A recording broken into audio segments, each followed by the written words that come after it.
to the deep dive. Today we're getting into something a bit philosophical, a text that really explores one of those universal human things, Yeah.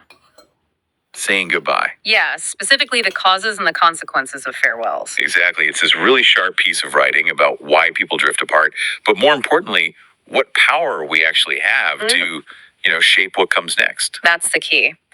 Our mission today is to unpack that dual message. First, it looks at how goodbyes are, well, inevitable. That's just part of life. Right. But then it pivots to this really empowering idea of personal agency, Right. how you can shape the future even after a relationship is over. And the whole thing is built on this one core premise. Mm.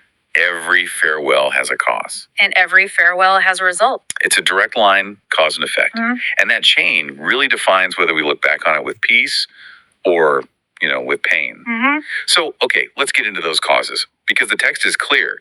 They aren't always these big explosive fights. Sometimes they're much quieter. They're slow burns. Like the first one mentioned is just timing. Simple, misaligned timing. Yeah, that sense that you just missed the moment. Or it's something internal. Exhaustion. Just that feeling of being completely out of energy where you just can't maintain the bond anymore. That or simple misunderstanding. Or just fundamental disagreement. And the thing is, these are often choices, or at least conditions we kind of ignore until it's way too late. Then you get to the heavier stuff, the real deal breakers. Ego, stubbornness. A lack of mindfulness, basically, not being able to navigate those tough moments. And of course, the text doesn't shy away from the unavoidable things either. People just walking different paths in life. Or the final separation, death. So that's the messy list of why things end. But what I find so interesting is the flip side, the results. The text points out how they can be completely contradictory. How so? Well, a parting can actually lead to a much better life. You find new smiles, real happiness. It's a kind of liberation. Okay, that's the positive outcome. But then there's the negative, and it's just as common, and frankly, much more stark. You mean sinking into a worse life? Exactly. Drowning in that suffering and just not moving on. It's filled with doubt, endless questions, and this crushing feeling that all your effort was for nothing. So we've got the causes and the spectrum of consequences. Yeah. Where does the text say we find the leverage to fix this cycle?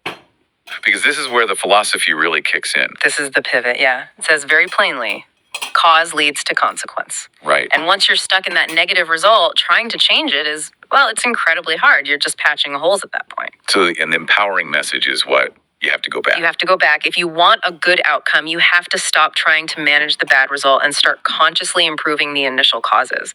That's where your power is. But isn't that a little tough? I mean, for someone who's really suffering, isn't blaming fate or destiny just a natural way to cope? It is. But the author is being intentionally tough here. They directly say, don't blame external forces. Don't blame the sky. Don't blame fate. Why not? Because doing that, they argue, it just takes away your power. It makes you a victim. They want you to see that you actually hold command of your own path. So that's the distinction they're making between fate and command. Fate is what happens to you. And command is what you do about it. Think of fate as the river's current. You can't change the current. But command is your ability to use the oars, to steer. I see. We have the tools. The text says, 1 brain, 2 hands, and 2 legs. We are the ones commanding our path. But getting the destiny we want isn't passive. It requires real intentional effort put into the causes. That makes a lot of sense. Yeah. So the big takeaway here is that while farewells are messy, timing, ego, all of it, the path to a better outcome isn't about wishing the results were different. Not at all. It's about taking command. It's about conscious effort and intentional choices at the start with the things you actually can control. Exactly. And that leaves you, the listener, with a challenge that comes right from the text. Go on. Since you have the tools, that brain, those hands, those legs to command your own path, what intentional effort are you putting into the causes of your current relationships today? How are you working to ensure a better tomorrow? That's the real choice the author wants us to think about.